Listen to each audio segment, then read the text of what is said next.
System riding to the core. Yeah. Reppin' Inner City Left. This is the Inner City Left broadcast. Today is Tuesday, August 4th. I am Amin TMK alongside Amoja Lil Tanky Sumler. Amoja, hello. Happy Tuesday. Happy August.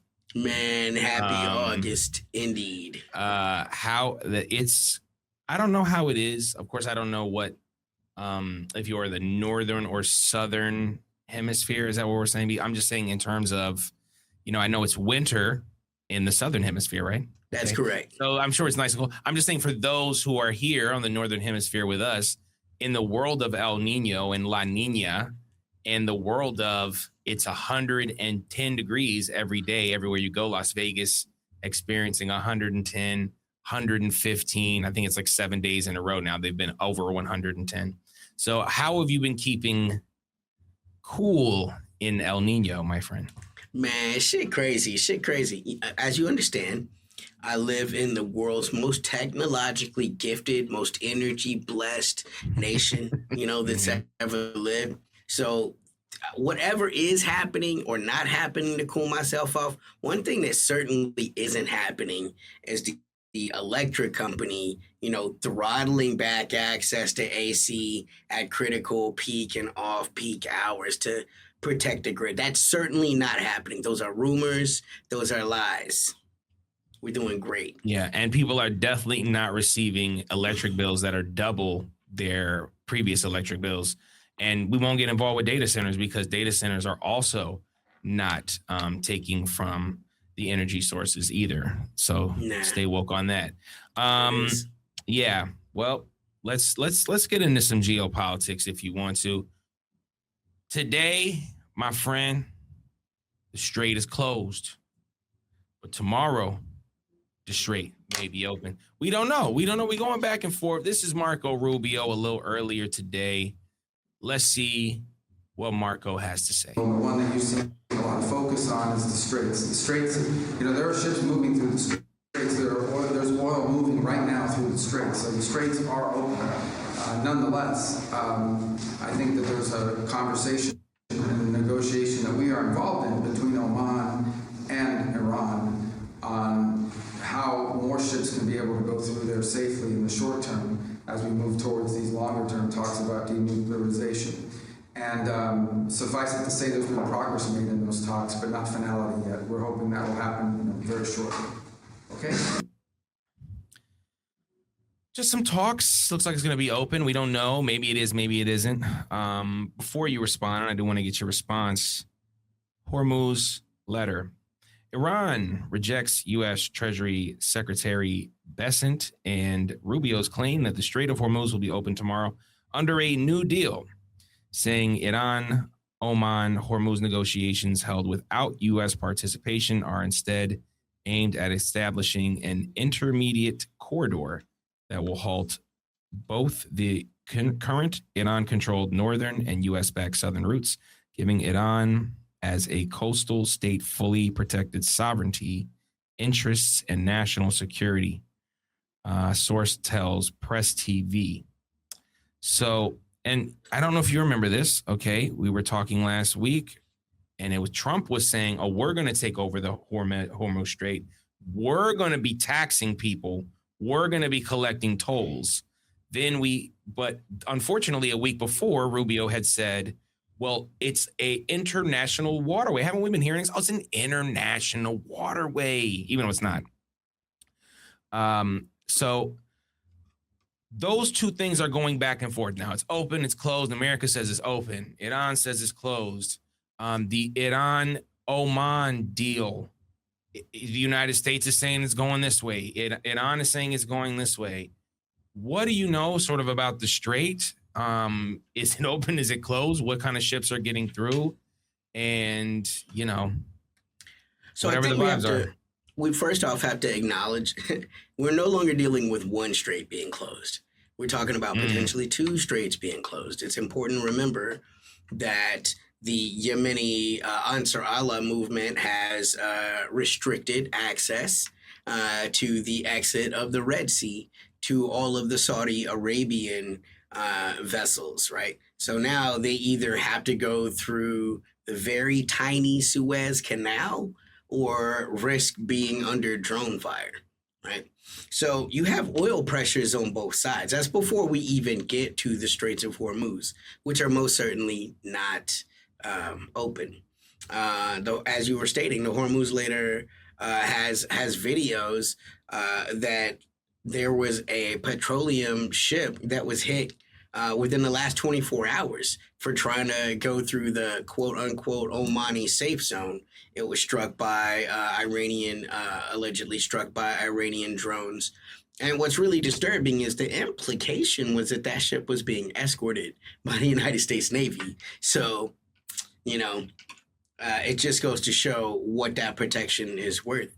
I mean, we were joking a little bit about it before we went on air. The whole conversation as like your parents. You know what I'm saying? Mom says you could do this, dad says you can't.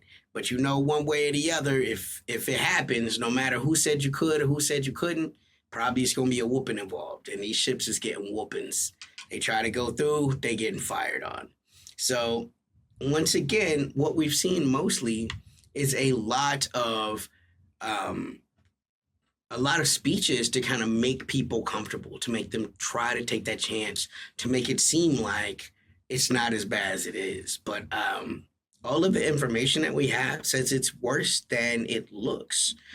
OSINT Defender stated that within the last 24 hours that the United States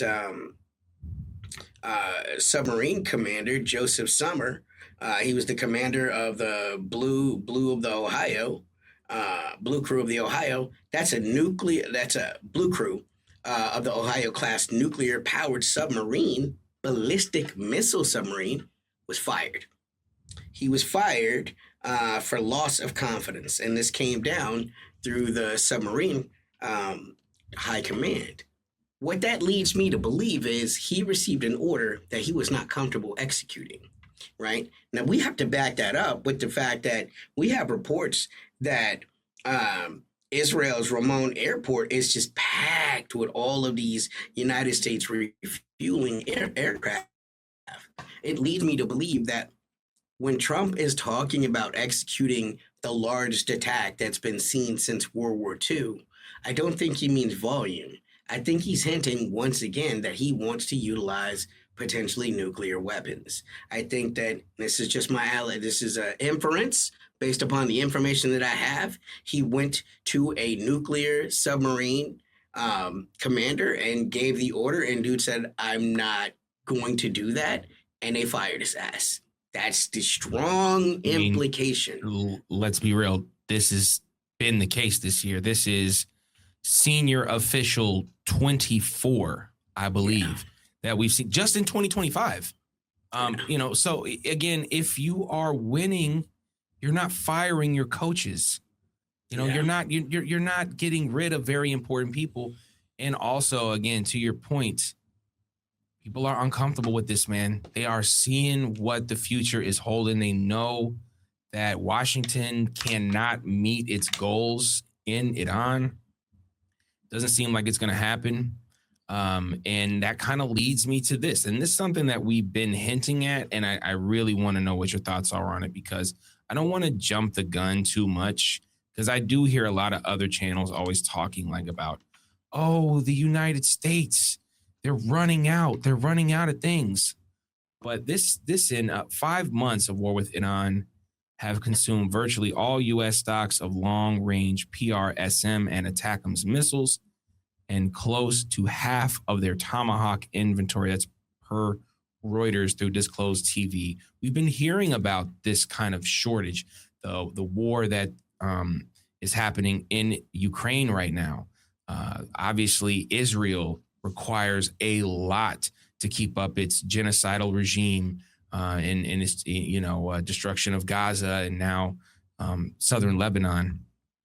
And I just want I think you get confused about a shortage or this and this. Where are you on that?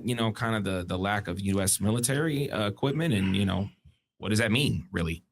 So I have to take this in two different ways, right? So I think the prisms are the reports that the prisms, that you pronounce it prism, and the attackums. There's also indications that the jasms are low, which is another munition that's in that class. And I'm hearing these reports everywhere. And what that leads me to believe is there's two possibilities, right? Possibility one, it's completely true. Um, it's not just this war, it's been the Israeli war on Lebanon, the Israeli war on Syria, the Israeli war on Gaza that's been depleting these munitions. It's been the Ukrainian terror war on the Crimean Peninsula, right? Famously, and this happened under Biden, under Lloyd Austin, which is when I think Lloyd decided to stop giving him these munitions. The Ukrainians took an ATACMS missile and loaded it with cluster munitions and fired it at a Russian beach in Crimea. It led to an incredible amount of casualties. I think it was at that point that Lloyd was like, you know what, maybe y'all just need drones. You know what I'm saying? But like these munitions, I mean, it's always faster to spend them than to make them. You know, that's one thing that is undeniably true. Now, the second thing that I have to say, and this is the thing that you have to consider, we're talking about things that are happening in a battle space, and there are many types of ways to conduct war. Psychological operations is a very real thing. So any information that's getting out, you have to at least consider the possibility this is just a psyop, you know? Are the Americans ever going to be out of weapons? That's just hard to imagine. You know, with the amount of money that the Americans have spent stockpiling these weapons for so many years, like just because your inventory is under what you want it to be does not mean that your inventory is low, you know? So I think it's important to take all of those reports with a grain of salt. But here's the thing. If it's true, that plays even more into the narrative that the only way to win, the only way to stop them from going nuclear was to go nuclear, right? So that also, it's again, that's why I don't want to really push that narrative too much. You know what I'm saying? Because it's going to provide ultimately a casus belli for whatever escalation the United States does next. Now, here's the thing. One of the questions I get a lot is, why is the United States not able to defeat Iran the way that they defeated Iraq? And ultimately, the answer is almost always logistics and purpose, and time moves on. You know what I'm saying? Like, this is a country that's all the way on the other side of the world. This is a country with an incredibly large population. 90 million people is more than Germany. It's more than France, you know? Like, that's a huge amount of people. You're talking about incredibly tough terrain that is not friendly to ground troops. You want to go up and down mountains under fire? You know, that's not friendly even to light infantry or light cavalry. You know what I'm saying? There's no easy way to move lots of, like, Iraq was the desert, bro. Like, you know what I'm saying? Once you achieve air superiority, that's it. You know, they had friendly places to bring the troops on board. You know, there were landing zones in Kuwait, there were landing zones in UAE, right? There were places and ways to move those troops. Those things do not exist as far as Iran. Iran is mountainous, it is desertous, it is desert. It is completely inhospitable to invasion, and this is what empires have learned all throughout history. Very few people were ever able to conquer the Persians. The Roman Empire was not able to conquer the Persians, you know, and it's because of these things. Could America do it? Sure. If they were willing to give up the empire, to aggregate all of its amassed military power, if they were willing to invoke a draft and to put 1 million American soldiers on the ground, to say nothing of what they would need to maintain aerial supremacy, sure, that could happen. Without a draft and all of those kind of things, victory that looks like the victory in Iraq, that is just not possible. Not with conventional weaponry. And you know who else believes this? CENTCOM. There are all kinds of stories out there that these guys have been putting out emails to people for creative solutions to help them solve the quagmire they found themselves in. It's just funny because this is a conversation I had with one of my very dearest friends a couple of years ago. He asked me, if the Russian military is so strong, how is it they have taken 3 years to take over a size of land that's a little bit larger than Texas, or maybe it's a little shorter, talking about Ukraine, you know? And again, I'm explaining the way that Russians do war is totally different from American ideas of war. American idea of war is Mission Impossible and Rambo, and we fly in and we blitzkrieg and it's all over in a week. You could do that if you could achieve certain sets of technological and numerical and logistical advantages. Those possibilities don't exist with Iran. And so the strait is not open. The only way the strait could be open is if the United States could force the strait open. The United States has, as to yet, not found a way to force the strait open, and I don't see much changing that. Yeah. And, even if you look at the strait and you look at all of the things that go with trying to keep a waterway open or whatever, these ideas of Carg Island and all the other things that we've been hearing, it's really not possible. And I think the whole shortage and whatever it is or isn't, you really just have to look at it in terms of capability, because you're right. I mean, it's if the stockpile is low, we don't know what low is compared to what, but we do know if it's low enough that they want to stop, aggressing on Iran. And that's the true question. Is it enough? Is it like little enough for them to actually stop? And so far that hasn't been the case. But and I was just watching a video that recruitment is up. Recruitment is up over the last 4 years for the U.S. military. And, I think that the economy probably has a lot to do with that as well. Yeah, it's a recession indicator. It's a 100% recession indicator.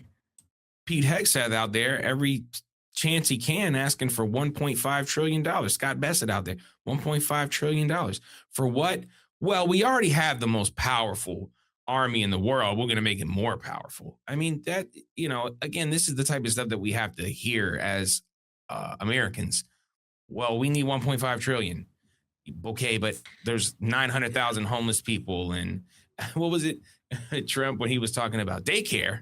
We can't provide daycare. The state's got to provide. Do you know how expensive daycare is? This isn't the first time he said it either, But I think, again, the 1.5 trillion is a deceptive number. You look at that number and you say, well, why are we not able to achieve a qualitative and quantitative victory in a place like Iran? And what people don't understand is how much the national security state has aggregated and coalesced into this de facto breathing entity that represents Department of Defense. And what I mean by that is so much of this infrastructure, the data centers that we're talking about, so much of the AI cost, right? That because those guys are working hand in hand with Department of Defense, a good portion of that cost now, when we see something like 1.5 trillion, is set to go to these creators, these tech bros, to create the weapons of the weapon of the future, So you're not even getting like $1.5 trillion worth of like artillery or $1.5 trillion worth of drones. You know what I'm saying? 1.5 trillion worth of new ships. No, some of this is going to be intellectual property, copyrighted intellectual property, which won't even be the domain of the American citizen, though the American citizens have subsidized it through their tax revenue. Yeah. And, we hear about how much the Iranians are able to produce at such a lower cost. I think they're like, I don't know what, I don't want to just start throwing numbers out there, but it's in the tens of times the efficiency that Iran creates these ballistic missiles in comparison to the United States. And it just goes back to that eternal grift. No matter how much money you put into something, if it's all being grifted and it's all being a little taken off of the top, by the time anything is created, it's way less than you would expect. And you're right, it's not going to be made for helmets and, boots and uniforms and, things like Bullets, this, which we pay do know. raises for quality of life for the Yeah. soldiers.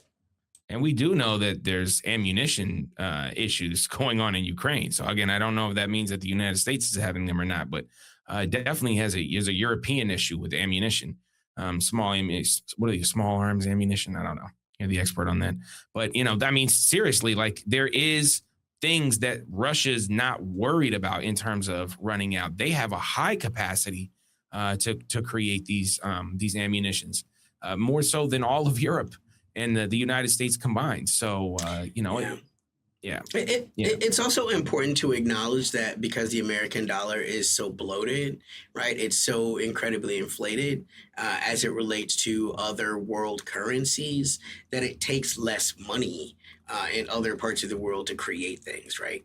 Like the $7 Big Mac in America might only cost $2 to comparative dollars in Mexico, right? Now take that into thinking about technology, right? An iPhone here, right, which you're going to use, or a Google Droid phone. One of those new phones is going to cost you $1,200 to $1,600 new. If your technology is using Huawei tech, right, from China, right, that might just be a $300 phone. Start to see why the American military posture is incredibly loaded. Because America costs more. This is why the GDP looks such different as opposed to purchasing power parity. So Yeah, I think you cut out a little bit there, but I think what you were saying is, based on PPP and purchase power parity and their ability of the average person to have something is so much different. You look at these things like GDP and you see this huge number all the time on the Dow and the S&P and the Nasdaq. You see these numbers go way up, and you think, wow, that must be good for the economy, but it really isn't. And China has shown that the PPP is far more accurate in sort of everyday people. And let's not forget, I mean, I think Trump said he didn't care about the average person either. It was another time that he was on the tarmac, just kind of spouting nonsense at reporters or whatever while the helicopter was going. But yeah, it's pretty crazy. I do want to talk one more thing because again, I mean, we could talk more about all the Middle East. There's so many players, but this is something that I thought was interesting. Syria commits to slashing Russian oil imports in bid for U.S. sanctions relief. Syria has signaled its readiness to severely curtail imports of Russian crude as it negotiates with the U.S. to shed its decades-old designation as a state sponsor of terrorism. I just think of this, and who does this remind you of? What kind of situation does this remind you of? Me personally, I don't know, Tank. You can jump in there if you have a guess. You have a guess? It's very Zelensky-like behavior. It's very geopolitical pick-me behavior, right?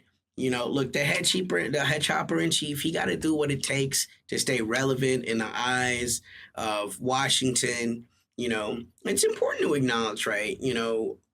People don't understand how far we have gone in the last 25 years in this global war on terror, right? We have Bush initiate a global initiative to fight and root out terror cells all around the world, okay? Only to, by 2014, have people like Hillary Clinton sending emails to Jake Tapper talking about, yeah, ISIS is working for us, right? Like, when you think about the fact that there's a civil war happening in Yemen right now, Ansarallah, right, the bad guys, as told to you by the United States, and who are they fighting? Literally Al-Qaeda, 9/11 Al-Qaeda. Again, according to the official stories, that's who the civil war is with in Yemen. Who are we helping? Who are the Saudis helping? Who is UAE helping? It ain't Ansarallah. So to find ourselves in this position, And to see someone like Al Julani, who literally graduated from Al Qaeda and then became their operative in Syria, as he became Al Julani before he reimagined himself and was the field commander of the ISIS army in Syria. All of this is just facts. Um, he reinvented himself even more cleverly than Zelensky. He knows when to wear suits. He plays basketball with the president and his friends. He comes to he has rehabilitated himself in a way that now, though he has never had an election and has never stated when election will happen, is referred to as the president of Syria and can unilaterally make these decisions without having Named a himself parliament. president. Okay, that's what he didn't name himself king, dude. He named himself president. Give him some credit. Or dictator. That shows that he's forward thinking. He knows that one day he will have to give up the power, just not today. Yeah, I mean, all good points. I just want to put this kind of on there again because it just goes back to, and Zelensky was a great pick, and I just want to say, like, we saw Joe Biden when he was in office go to Germany, Deutschland, and when the reporter asked him, "Oh, well, how are you going to stop the Nord Stream from happening when the most of the UK is dependent on it?" And he's like, "Oh, we're going to get it done. We're going to get it done." And here we are in, it was about a year or so since Al Shada, aka Al Julani, has taken over. And instead of getting this cheap Russian oil, which is a benefit and a positive for Syria and the Syrian people, they now have to, and they're not even getting the relief right now. They are just trying to stop getting these imports, which I'm sure is going to affect the population gravely. And then hopefully down the line, they will get sanction relief. That's just crazy. And like you said, this is their guy. Al Julani's been in the pipeline for quite some time, all the way of being he's the deputy. The sheriff got shot, but the deputy's doing fine, and he is the deputy playing basketball with the U.S. officials and generals. I mean, man, like, how do you live with yourself on that? But these are the type of people that come to power in these puppet governments, and I have to hear all of this negative about Assad and how terrible he was, but he was doing fine with Russia. They were having a good back and forth. And again, these sanctions on Syria come from the United States. Sanction relief on Syria automatically makes Syria a much more livable place, which is why you sanction Syria, because you want Assad to be out of there and you want to replace him with the literal deputy of ISIS. That's crazy. Head chopper in charge. Man. And one last thing before we go, or before I pass it back to you, is, this is bad for the Syrian people. If you care about the Syrian people, like people say they do, then you have to make a choice. This is what we talk about in the Sahel when people are like, "Oh, well, it's the Sahel. They want to be with Russia. All these African countries want to be with China. Why don't they just do it themselves?" You can't. You have to choose a big bro. And Syria chose Russia, and that was the wrong choice. So why did Assad have to go? Was it because he gassed his people? No. Is it because he's stifling free speech? No. It's because he's interested in doing business with Russia. He doesn't want to be a part of the Western hegemonic region of the Middle Eastern area and the Swana region. And now here we go. Head chopper in charge. No oil coming in so they can maybe get sanction relief. Yeah, I mean, this is the reality. You have to know that this man was literally a battlefield commander who was on the top 10 list for the most wanted. I mean, and then For years. And then somewhere, someone decided to rehabilitate him, and I was just thinking about him being in a class, right? And they're handing out the roles, and it's like, okay, who wants to be the president? And he puts up his hands like, all right, we're going to give you Syria. And then they're like, all right, now who wants to be the world's most popular MMA agent? And then Ali Abdul puts up his hand. You know what I'm saying? They have their little bro fist bump, sign off, and both go their own separate ways. Man, the op class, they had to be just next to each other, man, picking the roles that they're gonna be choosing. And I wonder who's making more money, man. But probably Al Shara. He got a country now. You know, gets to meet with the president openly. And not just special occasions. But I mean, these are the choices that you make. All jokes aside, these are the choices that these people make. And your role can last for as long as you're useful. Just find a way to be useful, and that's what he's doing, right? By no longer allowing Syria to be a client of Russian petroleum, despite the fact that for almost 20 years, Russian petroleum literally kept Syrians alive, giving to them at huge discounts, which allowed them to mostly export their own petroleum, and that being a huge part of their national GDP, right? So, like, this is not just cutting Russia off; it's spitting in the face of the Russians that truly kept Syrians going, helped them survive. Sanctions relief and all of these things. All of this is just, again, to humiliate Russia, because everything about doing business with the empire is a humiliation ritual. Sometimes you get to be the humiliator, but often you're the humiliated. Delcy Rodriguez, Al Sisi, the sheikhs in UAE. What about Qatar? Takeichi, she just got her bank took over. We'll be talking about them quite soon, y'all. Yeah, we're putting together a real down. episode for y'all. You can talk about these puppet governments, man. They're everywhere, and you have a choice. And we talked about this before. You have a choice. Do you want the other candidate, the candidate that is probably representing the country and the people to some capacity, or do you want the straight up American puppet? Because those are your choices. And in a place like Syria, this is the aftermath. So all the people that spend all their time trying to tear down Assad, and all the people said he was the worst man alive and he's worse than Trump and all this other stuff. This is what happens when he's removed. You get people like Al-Julani. Yeah, I mean, if you honestly believe that Assad was a worse person than Al-Julani, we can't have discourse. Like, these are just observably incorrect positions. Only liberals think this dumb shit. Yeah. And but I mean, that was just a huge narrative for a long time. Assad is the worst guy. You got Stalin, you got Saddam, and you got Assad, man. They're the worst. And Hitler as a close fourth, honorable mention. That's how they do it.